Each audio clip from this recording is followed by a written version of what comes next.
So Sacramento is on the verge of getting a new stadium, and that's what we're going to talk about in this video. But before we do, welcome everyone to the USL Insight, where we talk about things happening around the USL. And if you're a fan, please give this video a like because it really helps with the algorithm. So it was just announced that Sacramento is on the verge of getting a new stadium because they have a new investor, and that is a Native American tribe, Wilton Rancheria, I believe is how you say it. But yeah, that is pretty cool, guys, that a Native American tribe is investing in soccer, and then also it's the first time that any tribe is a majority owner of a sports team in the United States, which, I mean, that's pretty cool. I mean, I think just in anything, that's going to be an inspiration for anyone, you know, that you can do something if you really want to. And so I'm excited to see what this is going to look like. They're going to add hotel and like concert venue and stuff. It's like $217 million, and that is a lot of money. And so you know that this thing is going to look pretty. And that just shows you the growth of the league, guys. The USL is growing.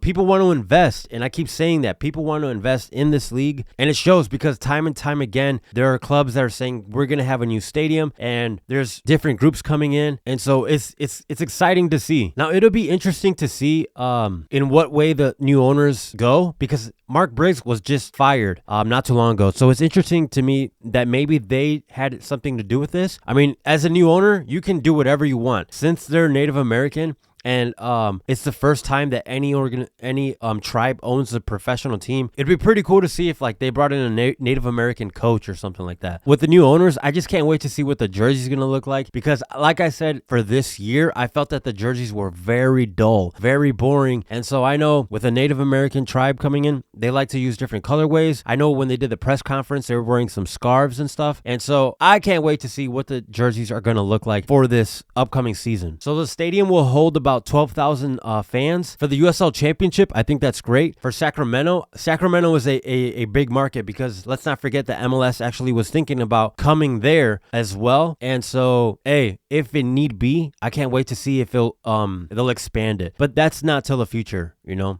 This is a big step for them, because I know Sacramento has been trying to get a stadium for a while now. Now they're one step closer. They're going to take it into City Hall and talk about it there. So, but it looks like they're going to be able to do this, and it'll be relatively quick. And since we're on Sacramento, it's interesting that Mark Briggs was terminated not too long ago, and I wonder if the new owners had anything to do with this. But to me, it was a shock that Mark Briggs was let go, because to me, he's one of the greatest coaches in the USL, arguably one of the greatest coaches. When you think of Sacramento, you think of Mark Briggs. Obviously, I mean, he was a successful coach. Of course, he didn't win the championship, but still, to me, guys, I feel like Sacramento made a mistake in doing so, because he's a top-notch coach. And I feel like, yeah, some people will say 5 years is enough, but I just think that he really could have won something in Sacramento. I feel like, yeah, things didn't go their way this past weekend, which, by the way, the whole penalty shootout against Las Vegas, that was just wild. I mean, that never happens. The amount of misses and penalties is something that you have to practice. You have to make sure that you have confidence when you go in that, because look what happened. None of the guys had confidence, and they were blocked for both sides. Obviously, Sacramento lost, but still, you gotta practice those, because especially in playoffs, you don't know what could happen. But yeah, I just would have loved to see Mark Briggs be able to lift a trophy in Sacramento, like I'm sure a lot of fans there would have. And it sucks because we won't get that opportunity. It was much deserved. I just feel like if he would have had more time, he could have done it. And I know 5 years, guys, he was close with being the highlight that he took Sacramento to the US Open Cup final in 2022, and that hadn't been done in more than 2 decades.